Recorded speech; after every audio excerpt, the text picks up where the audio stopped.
आदर्श शिक्षण समिति बाड़मेर, कक्षा द्वादशी, विषय इतिहास, पाठ 1, भारत का वैभवशाली अतीत, वीडियो क्रमांक 6। आप सभी का हार्दिक स्वागत व अभिनंदन है। आज अपन कला से संबंधित और उसके अलावा विज्ञान के बारे में, गणित के बारे में, खगोल, ज्योतिष, रसायन के बारे में पढ़ेंगे। पहला बिंदु हमारा कला संबंधी उपलब्धि। अब इसमें कला के क्षेत्र में जैन धर्म और बौद्ध धर्म दोनों का विशेष योगदान रहा है। कोलवी की बौद्ध गुफाएं, सांची, भरूच एवं अमरावती के स्तूप, कनेरी, मुंबई, कारले, भांजा, मुंबई, पुणे के मध्य के चैत्य विहार बौद्ध कला के श्रेष्ठ उदाहरण रहे हैं। इनके सामग्री आगे मैं आपको बताऊंगा। मूर्तिकला की दृष्टि से देखें तो हमारे शैली में गांधार और मथुरा का विशेष उल्लेखनीय है। सारनाथ से प्राप्त प्रसिद्ध बौद्ध प्रतिमा भारतीय कला का उत्कृष्ट उदाहरण है। इसके भी सामग्री आपको मैं बताऊंगा।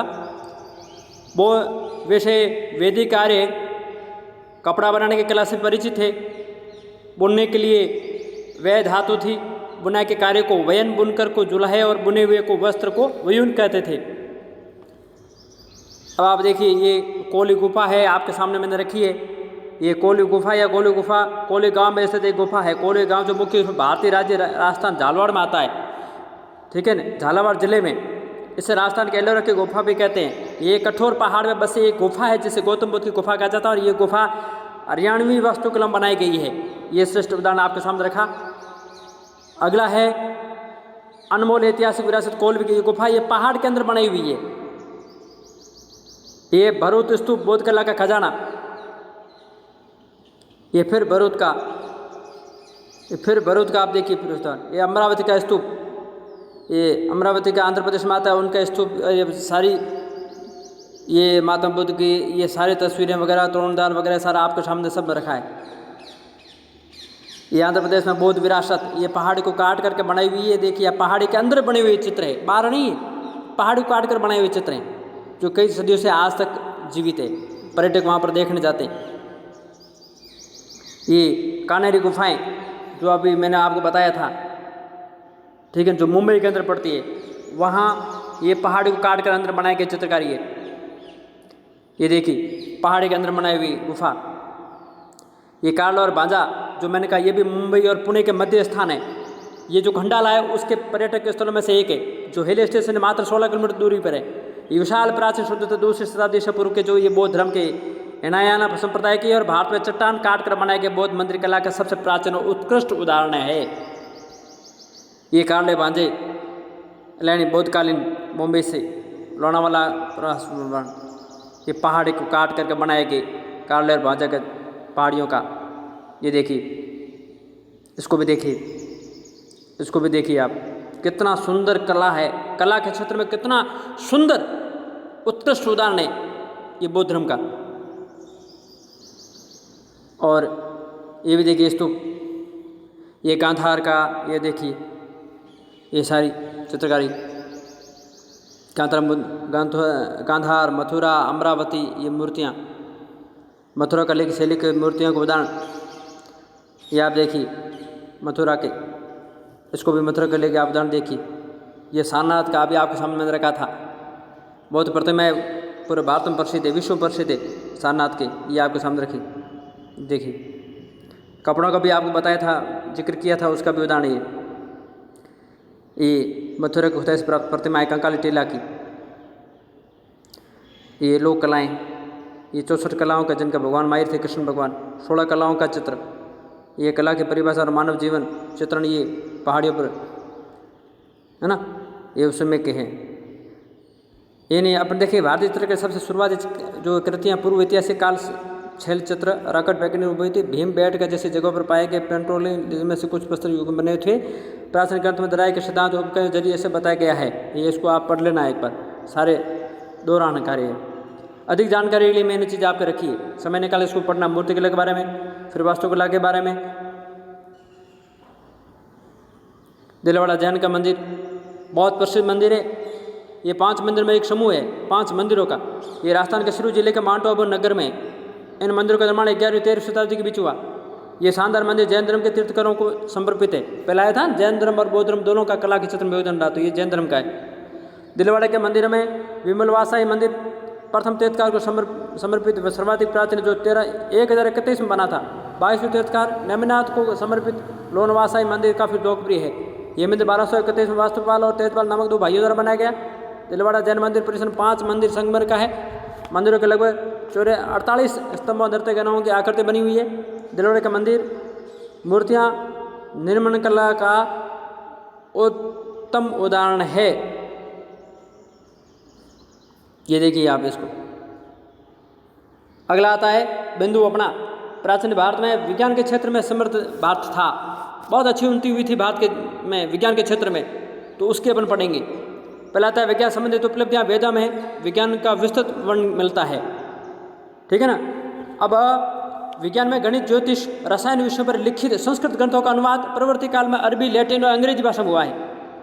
चिकित्सा विज्ञान ऋग्वेद में विषक वेद या चिकित्सा का कई स्थानों पर उल्लेख मिलता है।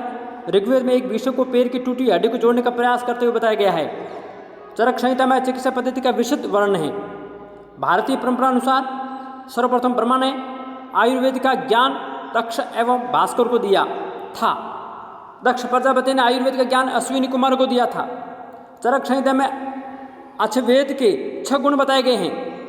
विद्या यानी शिक्षा, वितर्कों, विज्ञान, स्मृति, तत्परता एवं क्रिया। अथर्ववेद के अध्याय 8 श्लोक 10 में उल्लेख है जहर का उपचार जहर से होता है। चरक संहिता में देह औषधियों का विस्तृत वर्णन है। बाणभट्ट ने अष्टांग हृदय संहिता में आयुर्वेद का ज्ञान व्यवस्थित कर संग्रह किया था। ये आपके सामने अभी रखा है। विज्ञान के क्षेत्र में इसके कुछ सहायक सामग्री आपके सामने रखेंगे। ये देखिए आप, विज्ञान के क्षेत्र में प्राचीन भारत में बहुत उन्नति हुई थी, उसका उदाहरण आपके सामने रख रहे हैं। ये जब दुनिया को नहीं था चिकित्सा ज्ञान, तब भारत था चिकित्सा विज्ञान का गुरु। इससे बढ़िया उदाहरण और क्या मिल सकता है। भारत का इतिहास दुनिया में सबसे पुराना इतिहास है और भारतीय चिकित्सा विज्ञान के बारे में जानने का सर्वश्रेष्ठ तथ्य आयुर्वेद है। आयुर्वेद विश्व की प्राचीन चिकित्सा प्रणालियों में एक है। भारतीय वेद और प्राचीन हस्तकला में धातु क्रम, बीज गणित, खगोल विज्ञान, गणित, वास्तुकला, ज्योतिष शास्त्र के बारे में सूचना थी और ये जानकारी उस वक्त से थी, ठीक है ना। यह जानकारी अब जब पश्चिमी देशों को इसके बारे में कोई पता नहीं था और भारत विकसित था उस समय। अश्विनी कुमार, धन्वंतरी, देवदास, काशीराज, नकुल, सहदेव, अर्की, चैवन, जनक, बुद्ध, जावाल, जाजली, पेल, करत, अगस्त, अत्रि तथा उनके 6 शिष्य अग्निवेश, भेड़, जातुरकर्ण, पराशर, सिरपाणी, हारित, सुसुर और चरक जैसे महान विभूतियाँ आयुर्वेद के आचार्य रह चुके थे। ये उदाहरण है हमारे सामने, प्रमाण है हमारे सामने, सबूत है हमारे सामने कि उस समय चिकित्सा का विज्ञान के क्षेत्र में भारत बहुत उन्नत था, जिन्होंने भारतीय आयुर्वेद चिकित्सा के एक नया आयाम दिया। आज हम आपको ऐसे ही कुछ तथ्यों के बारे में बता रहे हैं जिनसे साबित होता है कि चिकित्सा विज्ञान में प्राचीन भारत का कोई मुकाबला नहीं कर सकता।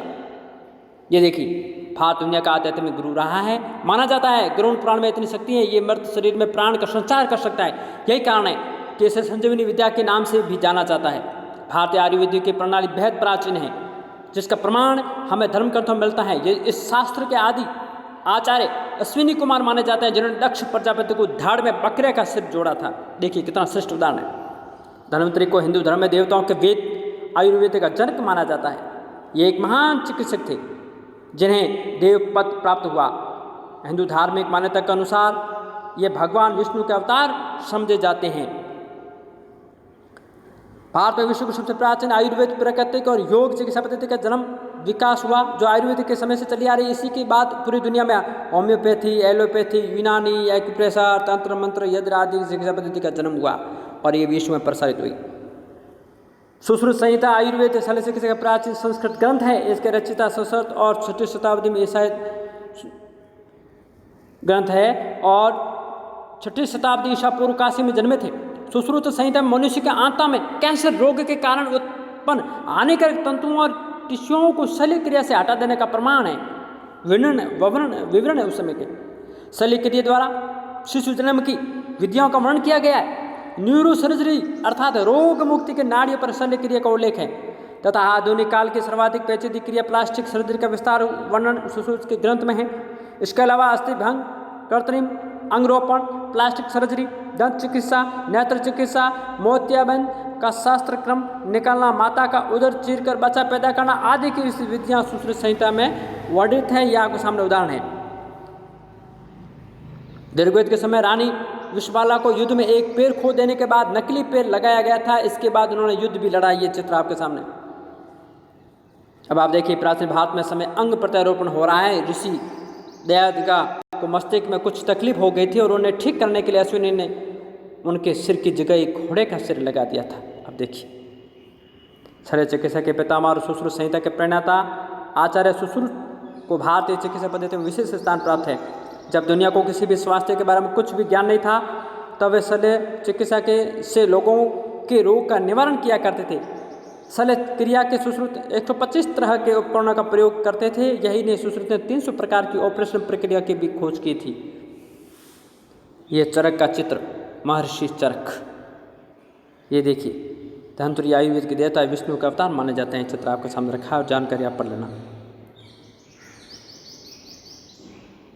पूरी जानकारी सहायक सामग्री आपको दे रहा हूँ। शिक्षा विज्ञान के विद्यार्थियों का चयन दीक्षा, ये भी शपथ पत्र आपके सामने रखा है। शरीर रचना विज्ञान के बारे में संपूर्ण जानकारी आपके सामने मैंने रखी है, शरीर क्रिया विज्ञान के बारे में। अब आता है अपना अगला बिंदु, आता है गणित के क्षेत्र में प्राचीन भारत कैसा था, उसका अपन पढ़ेंगे अभी। संख्या शास्त्र गणित में भारत की जानकारी काफ़ी पहले से थी। विलेंट ने अपनी पुस्तक सभ्यता का इतिहास में लिखा है, वह भारत है जिसने हमें सभी संख्याओं को केवल 10 अंकों में व्यक्त करने की अभिनव विधि बताई, जिसमें प्रत्येक अंक का निरपेक्ष मूल्य भी और स्थानीय मूल्य भी था। देखिए, यजुर्वेद में 10 घात 12 तक संख्याओं के नाम हैं। वर्गमूल, त्रिभुज, चतुर्भुज, वृत्त की परिधि का क्षेत्रफल, पाई का 4 दशमलव तक का मान का ज्ञान 5वीं शताब्दी में आर्यभट्ट को था। घात के विस्तार का सूत्र ब्रह्मगुप्त ने खोज निकाला था।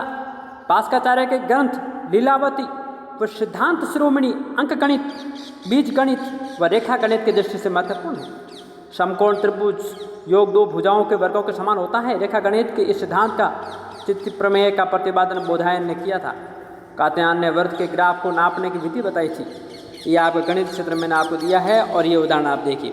आयुर्वेद का आया, ये गणित के क्षेत्र में थे, ठीक है ना। इन्होंने ये सारी चीज़ों का देखिए, वर्गमूल, त्रिभुज, चतुर्भुज, वृत्त की परिधि, क्षेत्रफल, पाई का 4 दशमलव तक का मान का ज्ञान 5वीं शताब्दी में आर्यभट्ट को था। इन्होंने विश्व को दिया। ये इनका परिचय है।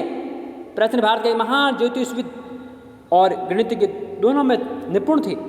इन्होंने आर्यभट्टीय ग्रंथ की रचना की, जिसमें ज्योतिष शास्त्र के अनेक सिद्धांतों का प्रतिपादन है। इसी ग्रंथ में इन्होंने अपना जन्म स्थान कुसुमपुर और जन्म काल संवत 398 लिखा है। बिहार में वर्तमान पटना का प्राचीन नाम कुसुमपुर था, लेकिन आर्यभट्ट का कुसुमपुर दक्षिण में था। यह अब लगभग सिद्ध हो चुका है। जन्म का, मृत्यु का, आवास, राष्ट्रीयता, क्षेत्र, संस्था आपके सामने रखा है। एक मान्यता के अनुसार उनका जन्म महाराष्ट्र के अस्मक देश में हुआ।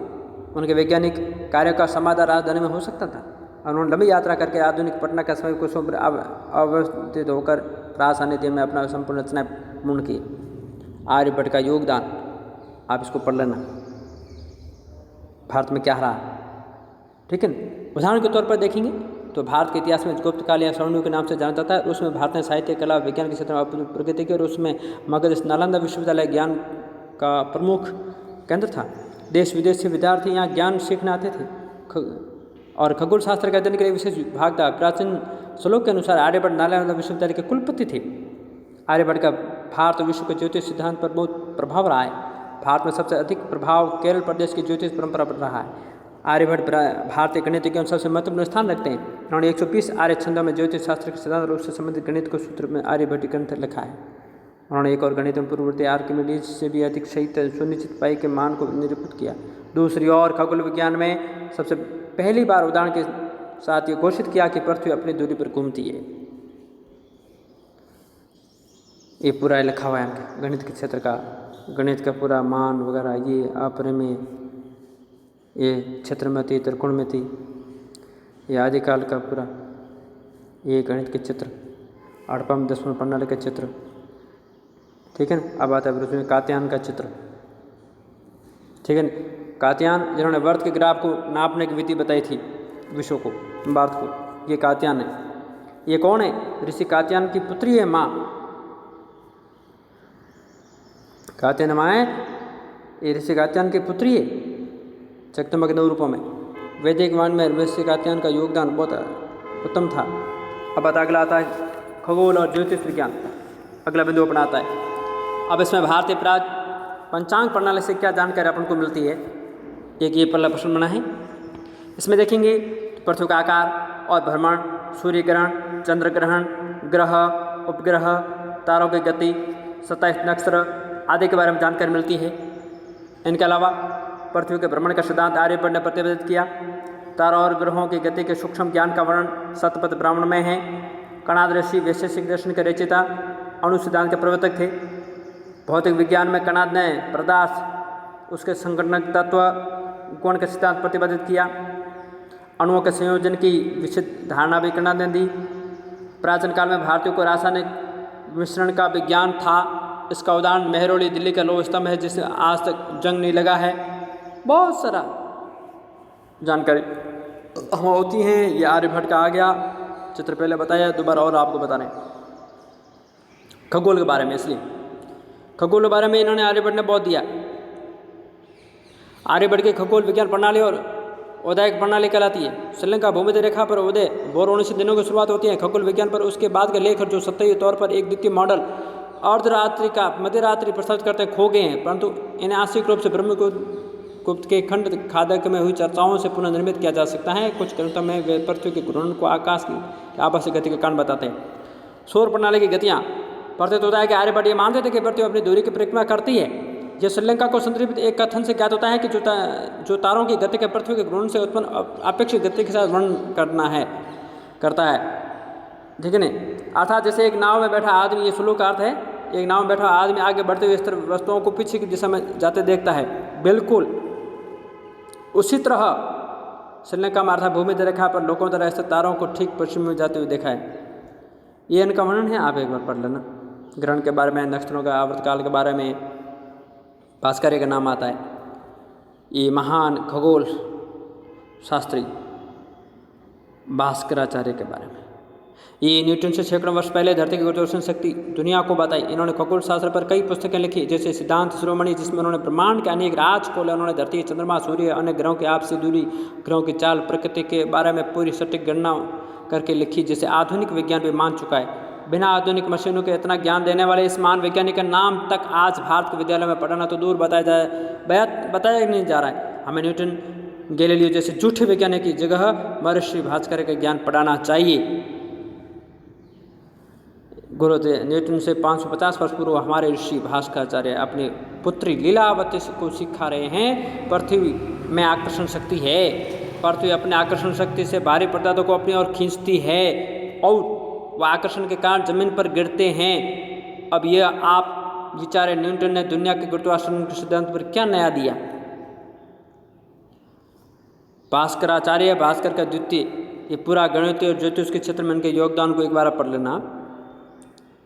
गणना के आधार पर देखेंगे, हिंदू पंचांग की 3 धाराएं हैं। पहले चंद्र आधारित, दूसरे नक्षत्र और तीसरे सूर्य कैलेंडर पद्धति। भिन्न भिन्न रूप में यह पूरे भारत में माना जाता है। एक साल में 12 महीने होते हैं और प्रत्येक महीने में 15 दिन के 2 पक्ष होते हैं, शुक्ल और कृष्ण। और ये नक्षत्र 12, राशि 12, माँ का नाम 12। इसको कॉपी के अंदर लिखना है, याद भी करना है, दूसरों को भी बताना है। नक्षत्रों के नाम हो गए,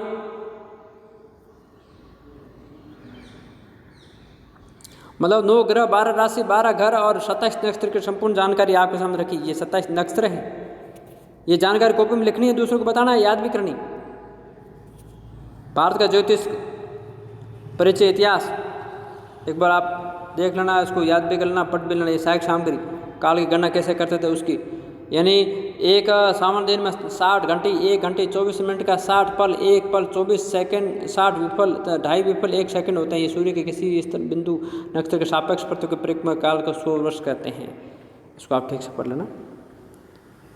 ये पूरे युगों के बारे में है। कृत युग है, द्वापर है, त्रेता है, काली है, युग, महायुग है, कल्प, उसका ग्रहों की कक्षाएँ वैदिक कालीन खगोल विज्ञान का एकमात्र ग्रंथ वेदांग ज्योतिष है। इसकी रचना लगात नामक ऋषि ने ईसा से लगभग 1000 वर्ष पूर्व की थी।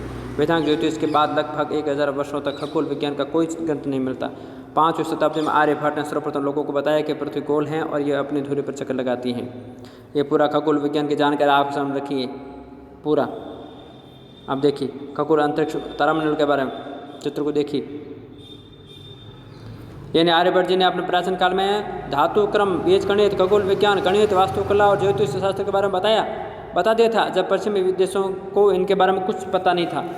आर्यभट्ट ने जो ग्रह और बाहरी ग्रहों के विषय पर गहन कार्य किया था। आर्यभट्ट के बाद गुरुत्वाकर्षण क्षेत्र में न्यूटन को 1500 साल बाद पता चला। आज महान ऋषि आर्यभट्ट जी की जयंती है और किसी भी भारतीय को पता नहीं है कि अपने ऋषि मुनियों की ज्ञानता को कब समझेंगे इन दो। देखिए भारत का प्राचीन का खगोल विज्ञान है, इसको आप बारीकी से समय निकाल के इसको पढ़ना। महर्षि कणाद परमाणु शास्त्र के जनक थे। आचार्य कणाद का परिचय, इन्होंने भौतिक रसायन विज्ञान के बारे में अनेक अच्छा ज्ञान भारत को दिया। महर्षि कणाद को परमाणु सिद्धांत का जनक माना जाता है। ऐसा माना जाता है कि आज से वे 2600 वर्ष पहले हुए थे। वे एक महान ऋषि भी थे। उन्होंने भगवान शिव की घोर तपस्या करके आध्यात्मिक ऊर्जा और शक्ति प्राप्त की। उनका जन्म नाम कश्यप था। आचार्य कणाद भारतीय राज्य गुजरात के द्वारका के पास जन्मे थे। वे महान संत उल्का के पुत्र थे। अपनी छोटी सी उम्र में कश्यप को अपने जीवन में नई चीज़ों के बारे में जानने की दिलचस्पी थी। उन्होंने कई पवित्र स्थानों जैसे प्रयाग, द्वारका, पुरी, काशी, बद्रीनाथ की यात्रा की और देवताओं की पूजा की। वह माता गंगा के सच्चे भक्त थे। उन्हें अपने मां मानते थे। उनकी कृपा से उन्हें महान दिव्य शक्ति प्राप्त हुई। अपने बचपन में आकाश में सितारों की गिनती करने में रुचि रखते थे। हालांकि यह एक बहुत मुश्किल काम है। वह अंतरिक्ष और विज्ञान पर अपनी महान रुचि के कारण ऐसा करते थे। उन्होंने पवित्र गंगा के किनारों पर गरीब भक्त को भोजन उपलब्ध कराने के लिए अमीर लोगों को से चावल इकट्ठा करने की आदत थी। समय के साथ कणाद को नई चीज़ों पर शोध और आविष्कार करने में बहुत रुचि जागृत हुई। इसके कारण उन्होंने आचार्य कणाद कहा जाने लगा। उन्हें विज्ञान सीखना, परमाणु ऊर्जा के बारे में खोज में बहुत रुचि थी। आचार्य कणाद के अनुसार परमाणु सूक्ष्म की वस्तुएं जिन्हें अविनाशी माना जाता है। उन्होंने अपने अनुयायियों को विज्ञान से संबंधित विषयों को पढ़ाने के लिए वैशेषिक विद्यालय दर्शन की स्थापना की। उन्होंने वैशेषिक दर्शन नामक ज्ञान पुस्तक भी लिखी और उन्हें प्राचीन काल के ऋषि में शिक्षा बताई है। उन्होंने कई छोटे कणाओं का संग्रह एक पूरी बड़ी वस्तु में बदल जाता है। विज्ञान संबंधित विषयों को समझने के लिए आध्यात्मिक आवश्यक है। किसी नई चीज़ प्रत्येक आविष्कार का उपयोग केवल अच्छे और उत्पादक उद्देश्य के लिए किया जाना चाहिए। इस आविष्कार से लोगों को पूरे क्षेत्र को लाभ होना चाहिए। कड़ी मेहनत और ईमानदारी से इस दुनिया में कुछ भी हासिल किया जा सकता है। नई उत्पाद का आविष्कार करने से पहले विषय के बारे में उचित समझ होना आवश्यक है। विज्ञान सीखना कोई मुश्किल काम नहीं है। किसी प्रकार की गतिविधि करने के लिए एकाग्रता आवश्यक है। किसी भी प्रकार का कार्य करते समय कड़े अनुशासन का पालन करना चाहिए। ये कणाद का है। सिद्धांत के प्रवर्तक थे। इनसे हमें प्राचीन भारत में भौतिक विज्ञान के प्रगति जानकारी। कणाद ने पदार्थ, उसके संकटक तत्व, गुण और सिद्धांत का प्रतिपादन किया। अणुओं के संयोजन की विशुद्ध धारणा में कणाद दी। पदार्थ, कार्यशक्ति, गति, वेग आदि विषय भौतिक सिद्धांत प्राचीन ऋषियों विद्वानों ने दिए। यूरोप में 14वीं शताब्दी में भौतिक के जो सिद्धांत प्रस्तुत किए थे वे 5वीं शताब्दी के प्रस्तुत के पदार्थ के धर्म संग्रह, व्योम, शिवाचार्य के व्योममती ग्रंथों में उपलब्ध है। प्राचीन काल में भारतीयों को रासायनिक मिश्रण का भी ज्ञान था और इसका उदाहरण मेहरौली दिल्ली का 2 स्तंभ है। ये रसायन का, जिस पर आज जंग नहीं लगा है। समाज से दूर वन में रहकर केवल ज्ञान की उपासना की। ये आप देखिए, ये आज भी कुतुब मीनार के पास बना हुआ है। मेहरौली का 2 स्तंभ, आज भी इस पर जंग नहीं लगा है। ये देखिए लगभग 1600 से अधिक वर्षों से पूर्व खुले आसमान के नीचे सदियों से सभी मौसम में अविचल खड़ा है। इतने वर्षों में आज तक इसमें जंग नहीं लगी। ये बात दुनिया के लिए आश्चर्य का विषय है। जहाँ तक इस स्तंभ के इतिहास का प्रश्न है, ये 4वीं शताब्दी में बना था और इस स्तंभ पर संस्कृत में जो खुदा हुआ है उनके अनुसार इसे ध्वज स्तंभ के रूप में खड़ा किया गया था। चंद्रराज द्वारा मथुरा में विष्णु पहाड़ी पर निर्मित भगवान विष्णु के मंदिर के सामने इसे ध्वज स्तंभ के रूप में खड़ा किया गया था। किसने? चंद्रराज ने। इस पर गरुड़ स्थापित करने हेतु इसे बनाया गया होगा, अतः इसे गरुड़ स्तंभ भी कहते हैं। 1050 में यह स्तंभ दिल्ली के संस्थापक अनंगपाल द्वारा लाया गया दिल्ली में। इस स्तंभ की ऊंचाई 735.5 सेंटीमीटर है और इसमें से 50 सेंटीमीटर नीचे है और 45 सेंटीमीटर चारों ओर पत्थर का प्लेटफॉर्म है। इस स्तंभ का घेरा 41.6 सेंटीमीटर नीचे और 30.4 सेंटीमीटर ऊपर, इसके ऊपर गरुड़ की मूर्ति पहले कभी होगी। स्तंभ का कुल वजन है 6096 किलोग्राम है और 1961 में इसे रासायनिक परीक्षण से पता लगा कि ये स्तंभ आश्चर्यजनक रूप से शुद्ध इस्पात का बना हुआ है। आज के इस्पात की तुलना में इसमें कार्बन की मात्रा काफ़ी कम है। भारतीय पुरातत्व संरक्षण के मुख्य जो रसायन शास्त्री थे डॉक्टर बीपी लाल इस निष्कर्ष पर पहुँचे कि इस स्तंभ की लंबाई पूरा उन्होंने बताया, पहले बताया भी जानकारी है।